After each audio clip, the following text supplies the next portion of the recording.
ರಾಜ್ಯದ ಕಲಬುರಗಿಯ ಆಳಂದ ಕ್ಷೇತ್ರದಲ್ಲಿ ವೋಟ್ ಚೋರಿ ಪ್ರಕರಣಕ್ಕೆ ಸಂಬಂಧಪಟ್ಟಂತೆ ನಾವು ಡೀಟೇಲ್ಸ್ ಸದ್ಯಕ್ಕೆ ಏನಾಗ್ತಾ ಇದೆ ಅಂತ ಗಮನಿಸೋದಾದ್ರೆ ಕ್ಲೈಮ್ಯಾಕ್ಸ್ ಹಂತಕ್ಕೆ ಬಂದು ನಿಂತಿದೆ. ಈ ಮತಗಳ್ಳತನ ಕೇಸ್ನಲ್ಲಿ ಆರೋಪಗಳು ಕೇಳಿ ಬಂದಿತ್ತಲ್ಲ, ಅವರಿಬ್ಬರ ಕಥೆ ಏನಾಯ್ತು, SIT ತನಿಖೆಯಲ್ಲಿ ತನಕ ಬಂತು ಅಂತ ನೋಡ್ತಾ ಹೋಗೋಣ. ಕಲಬುರಗಿ ಆಳಂದ ವೋಟ್ ಚೋರಿ ಪ್ರಕರಣಕ್ಕೆ ಕ್ಲೈಮ್ಯಾಕ್ಸ್.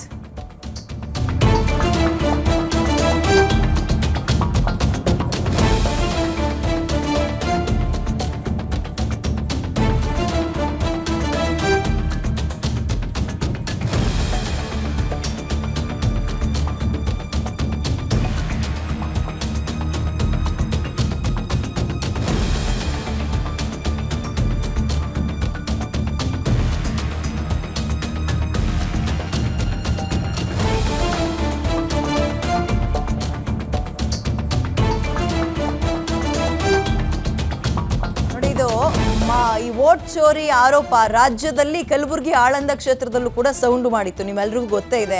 ಅದರಲ್ಲೂ ಕಲಬುರಗಿ ಆಳಂದ ವಿಧಾನಸಭಾ ಕ್ಷೇತ್ರದಲ್ಲಿ ಈ ಮತಗಳ್ಳತನ ಆಗಿದೆ ಅಂತ SITಯನ್ನು ರಚನೆ ಮಾಡ್ತಾರೆ, ವಿಶೇಷ ತನಿಖಾ ಟೀಮನ್ನು. ಸೊ ನಗರದ APMM ನ್ಯಾಯಾಲಯಕ್ಕೆ ದೋಷಾರೋಪ ಪಟ್ಟಿಯನ್ನು ಈಗ ಆಲ್ರೆಡಿ ಸಲ್ಲಿಕೆ ಮಾಡಿದ್ದಾರೆ.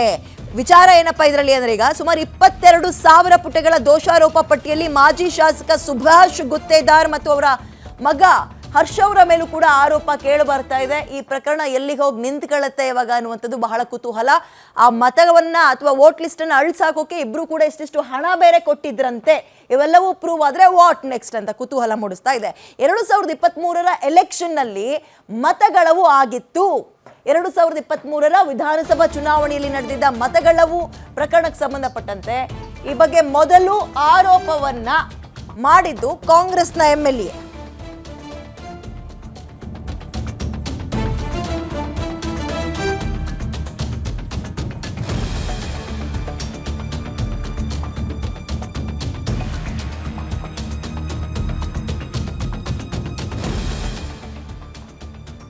ಓಕೆ, ಇದೀಗ ಸುಮಾರು 5,994 ಮತದಾರರ ಹೆಸರನ್ನು ಅಳಿಸಲಾಗಿದೆ. ಅದಕ್ಕೆ ಇಷ್ಟಿಷ್ಟು ಹಣವನ್ನು ಕೂಡ ಕೊಟ್ಟಿದ್ರು ಅಂತ ಆರೋಪ ಆಯಿತು.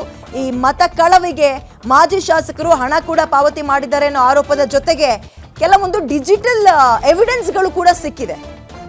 ಇದರಲ್ಲಿ ಈ ಅಪ್ಪ ಮಗ ಪ್ರಮುಖ ಆರೋಪಿಗಳು ಅಂತ ಕೂಡ ಉಲ್ಲೇಖ ಮಾಡಿದ್ದಾರೆ. ಸೊ ಇಬ್ಬರಿಗೂ ಯಾವ ರೀತಿಯ ಪರಿಸ್ಥಿತಿ ಮುಂದೆ ಕಾದಿದೆ ಅನ್ನುವಂಥದ್ದು ಕುತೂಹಲ. ಈ BR ಪಾಟೀಲ್ ಅವರಿದ್ದಾರಲ್ಲ, ವೋಟ್ ಚೋರಿ ಆರೋಪವನ್ನ ಮಾಡಿದ್ರು. ಆ ಹಿನ್ನೆಲೆಯಲ್ಲಿ ಈಗ BK ಸಿಂಗ್ ನೇತೃತ್ವದಲ್ಲಿ SIT ರಚನೆ ಮಾಡ್ತಾರೆ. ಅರೆಸ್ಟ್ ಭೀತಿಯಲ್ಲಿ ಈಗ ಸುಭಾಷ್ ಗುತ್ತೇದಾರ್ ಮತ್ತು ಅವರ ಮಗ ಹರ್ಷಾನಂದ ಇರೋದ್ರಿಂದಲೇ ಈಗ ಜಾಮೀನನ್ನ ಪಡೆದುಕೊಂಡಿದ್ದಾರೆ. ಅವ್ರ ಮನೆ ಪಕ್ಕ ಕೆಲವೊಂದು ಸುಟ್ಟಂತಹ ರೀತಿಯಲ್ಲಿ ಡಾಕ್ಯುಮೆಂಟ್ಸ್ಗಳು ಸಿಕ್ಕಿದ್ವು, ಚಲ್ಲಾಪಿಲ್ಲಿ ಆಗಿತ್ತು. ಹಣವನ್ನ ಕೊಟ್ಟು 5,000ಕ್ಕೂ ಹೆಚ್ಚಿನ ಮತಗಳನ್ನ ಅಳಿಸ್ ಹಾಕಿದ್ರು. ಆಮೇಲೆ ಈ ಕಾಂಗ್ರೆಸ್ ಆರೋಪ ಮಾಡಿತ್ತಲ್ಲ ವೋಟ್ ಚೋರಿ ಅಂತ, ಅದಕ್ಕೆ ಪುಷ್ಟಿ ಕೊಟ್ಟಂಗೆ ಆಗಿತ್ತು ಇದು. ಇನ್ನು ಮುಂದಕ್ಕೆ ಏನಾಗುತ್ತೆ ಈ ಪ್ರಕರಣ ಅನ್ನೋದು ಕಾದ್ ನೋಡೋಣ. ನಾಳೆ ಬೇರೆ ಡೆಲ್ಲಿಯಲ್ಲಿ ಬಹಳ ದೊಡ್ಡ ಮಟ್ಟದಲ್ಲಿ ವೋಟ್ ಚೋರಿಗೆ ಅಥವಾ ಮತಗಳವಿಗೆ ಸಂಬಂಧಪಟ್ಟಂತೆ ಒಂದು ಕಾರ್ಯಕ್ರಮ ಇದೆ.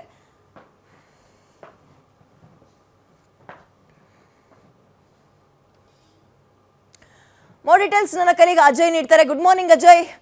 ಮತಗಳ್ಳತನ ಅಂತ ಬಂದಾಗ ರಾಜ್ಯದಲ್ಲಿ ಆಳಂದ ಕ್ಷೇತ್ರ ಬಹಳ ಸೌಂಡ್ ಮಾಡಿತ್ತು. ಈಗ ಅಪ್ಪ ಮಗನ ಪಾತ್ರ ಎಷ್ಟರ ಮಟ್ಟಿಗೆ ಪ್ರೂವ್ ಆಗ್ತಾ ಇದೆ, ಎಷ್ಟು ಮತಗಳವಾಗಿದೆ, ಏನು ಹಣ ಕೊಟ್ಟಿದ್ದಾರೆ, ಅಂಡ್ ಸದ್ಯಕ್ಕೆ ಈ ಡಿಜಿಟಲ್ ಎವಿಡೆನ್ಸ್ ಅನ್ನೋದು ಏನು ಸಿಕ್ಕಿದೆ, SIT ರಿಪೋರ್ಟ್ ಏನು ಹೇಳುತ್ತೆ, ಓವರ್ ಆಲ್ ಡೀಟೇಲ್ಸ್ ಕೊಡೋದಾದ್ರೆ ಅಜಯ್. ವಿಜಯ್, ಏನಂದ್ರೆ ಆಳಂದ ಕ್ಷೇತ್ರದಲ್ಲಿ ಏನು ಮತಗಳ್ತನ ಆಗಿದೆ ಅಂತ ಹೇಳಿ ಈಗಾಗ್ಲೇ ಏನು ಹಾಲಿ ಶಾಸಕರಾಗಿರುವಂತಹ ಏನು ಈ ಹಾಲಿ ಶಾಸಕರೇಂದ್ರೆ ಅವರು ಕೂಡ ಆರೋಪವನ್ನ ಮಾಡಿದ್ರು. ಸೊ ಹೀಗಾಗಿ ಆ ಒಂದು ವಿಚಾರವನ್ನ ಇಟ್ಕೊಂಡು ಸುಭಾಷ್ ಮತ್ತೆ ಹರ್ಷವರ್ಧನ್ ಅಂತ ಏನಿದ್ದಾರೆ ಅವರಿಬ್ರು ಕೂಡ ಈ ರೀತಿಯಾದಂತಹ ಕೃತ್ಯದಲ್ಲಿ ಭಾಗಿಯಾಗಿದ್ದಾರೆ ಅಂತ ಹೇಳಿ BR ಪಾಟೀಲ್ ಏನಿದ್ದಾರೆ ಅವರು ಕೂಡ ಆರೋಪವನ್ನ ಮಾಡಿದ್ರು. ಅದಕ್ಕೆ ಸಂಬಂಧಪಟ್ಟಂತೆ ಕಂಪ್ಲೇಂಟ್ ಅನ್ನು ಕೂಡ ಕೊಟ್ಟಿದ್ರು. 2023ರಲ್ಲಿ ನಡೆದಂತಹ ಚುನಾವಣೆಯಲ್ಲಿ ಈ ರೀತಿಯಾದಂತಹ ವೋಟ್ ಚೋರಿ ಆಗಿದೆ ಅಂತಾನು ಕೂಡ ಗೊತ್ತಾಗಿತ್ತು. ಆ ಸಂದರ್ಭದಲ್ಲಿ ದೂರನ್ನು ಕೂಡ ದಾಖಲು ಮಾಡಿದ್ರು. ಆನಂತರ ಸರ್ಕಾರ ಅದನ್ನ SIT ಕೂಡ ಕೊಟ್ಟಿತ್ತು. CID ಒಂದು SIT ಅನ್ನ ರಚನೆ ಮಾಡ್ಲಾಗತ್ತೆ. ಅದರಲ್ಲಿ ಈ ಒಂದು ವಿಚಾರವನ್ನ ಪ್ರಸ್ತಾಪ ಮಾಡಿ ತನಿಖೆ ಮಾಡ್ಬೇಕು ಅಂತಾನು ಕೂಡ ಆಗತ್ತೆ. ಆನಂತರ ADGP ಆಗಿರುವಂತಹ BK ಸಿಂಗ್ ನೇತೃತ್ವದಲ್ಲಿ ಕೂಡ ಈ ಒಂದು ತನಿಖೆ ಸಾಗತ್ತೆ.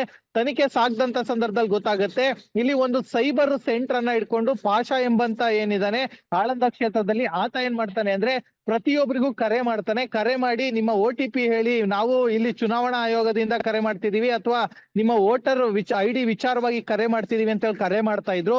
ಕರೆ ಮಾಡಿ ಒಂದೊಂದು ಓಟಿಗೆ ಮತ್ತೆ ಒಂದೊಂದು OTPಗೂ ಕೂಡ ಇವರು ಹಣವನ್ನ ಇಸ್ಕೊಂಡಿದ್ರೆ. ಹೀಗೆ ಜನರ ಹತ್ರ ಈ ರೀತಿಯಾಗಿ 6,000 ಮತಗಳನ್ನ ಡಿಲೀಟ್ ಮಾಡಿರೋದು ಕೂಡ ಈಗಾಗಲೇ ವಿಚಾರಗಳು ಕೂಡ ಗೊತ್ತಾಗಿದೆ. ಈ ಒಂದು ವಿಚಾರವಾಗಿ ಈಗಾಗಲೇ ಸುದೀರ್ಘವಾಗಿ 2 ವರ್ಷಗಳಿಂದ 3 ವರ್ಷಗಳಿಂದ ಈಗಾಗಲೇ ತನಿಖೆ ಮಾಡಿದಂತಹ SIT ತಂಡಕ್ಕೆ ಈಗಾಗಲೇ ಸಾಕಷ್ಟು ಎವಿಡೆನ್ಸ್ ಗಳು ಕೂಡ ಸಿಕ್ಕಿದೆ. ಈ ಒಂದು ವಿಚಾರವಾಗಿ ಈಗಾಗಲೇ 6 ರಿಂದ 7 ಜನರ ವಿರುದ್ಧ ಈಗಾಗಲೇ ಚಾರ್ಜ್ ಶೀಟ್ ಕೂಡ ಸಲ್ಲಿಕೆ ಆಗಿದೆ. ಅದರಲ್ಲೂ ಕೂಡ ಪ್ರಮುಖವಾಗಿ ಮಾಜಿ ಶಾಸಕ ಮತ್ತೆ ಅವರ ಪುತ್ರ ಏನಿದ್ದಾರೆ ಅವರಿಬ್ಬರ ಹೆಸರು ಕೂಡ ಈಗಾಗಲೇ ಇಲ್ಲಿ ದೊಡ್ಡ ಮಟ್ಟದಲ್ಲಿ ಕೂಡ ಇರುವಂತದ್ದು. ಸೊ ಹೀಗಾಗಿ ಈ ಒಂದು ವಿಚಾರಕ್ಕೆ ಸಂಬಂಧಪಟ್ಟಂತೆ ಏನು 6 ರಿಂದ 10,000 ಏನು ಚಾರ್ಜ್ ಶೀಟ್ ಪುಟಗಳನ್ನು ಕೂಡ ಈಗಾಗಲೇ ಸಲ್ಲಿಕೆಯನ್ನ ಮಾಡಿದ್ದಾರೆ ACMM ಕೋರ್ಟ್ಗೆ. ಸೊ ಹೀಗಾಗಿ ಮುಂದಿನ ದಿನಗಳಲ್ಲಿ ಕೂಡ ಅವರು ಯಾವ ರೀತಿಯಾಗಿ ಡಿಫೆಂಡ್ ಮಾಡ್ಕೊಳ್ತಾರೆ ಅಂತ ನೋಡ್ತಾ ಹೋಗ್ಬೇಕಾಗತ್ತೆ. ಯಾಕಂದ್ರೆ ಇಲ್ಲಿ ಸಾಕಷ್ಟು ಎವಿಡೆನ್ಸ್ ಗಳನ್ನು ಕೂಡ SIT ಅಧಿಕಾರಿಗಳು ಇಲ್ಲಿ ಕಲೆಕ್ಟ್ ಮಾಡಿದ್ದಾರೆ.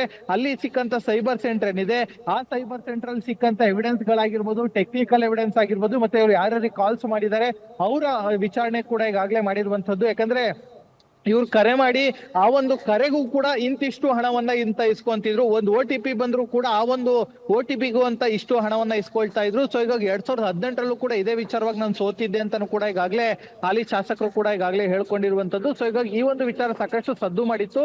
ಈಗ ಈ ಒಂದು ವಿಚಾರವಾಗಿ ಏನು ರಾಹುಲ್ ಗಾಂಧಿ ಅವರು ಕೂಡ ದೊಡ್ಡ ಮಟ್ಟದಲ್ಲಿ ಕೂಡ ಪತ್ರಿಕಾಗೋಷ್ಠಿ ಮಾಡಿದ್ರು.